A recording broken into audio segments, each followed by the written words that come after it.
Hello hi welcome to our channel series kitchens world. ఈరోజు recipe వచ్చేసి చేపసేన వేపుడు అండి. టేస్ట్ చాలా బాగుంటుంది, మీరు కూడా ట్రై చేయండి. ముందుగా చేపసేనని తీసుకొని ఇప్పుడు స్టవ్ ఆన్ చేసి కడాయి పెట్టి ఆయిల్ పోసి అది వేడాక ఆనియన్స్ వేసుకోవాలి. అవి కొంచెం గోలాక ఇందులోకి అల్లం వెల్లుల్లి పేస్ట్ యాడ్ చేయాలి. ఇప్పుడు ఇది గోలాక పసుపు యాడ్ చేసుకోవాలి.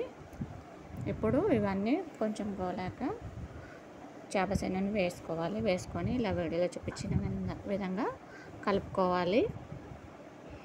ఇప్పుడు మూత పెట్టి కొంచెం సేపు కుక్ చేసుకోవాలి. తర్వాత మూత తీసాక తగినంత కారము, ఉప్పు, ధనియాల పొడి, గరం మసాలా వేసి ఇలా కలుపుకోవాలి. కలుపుకున్నాక కొద్దిసేపు అయ్యాక కొత్తిమీర వేసుకోవాలి. కొత్తిమీర వేసుకొని దింపుకోవాలి. ఇప్పుడు రెడీ అయిపోయిందండి.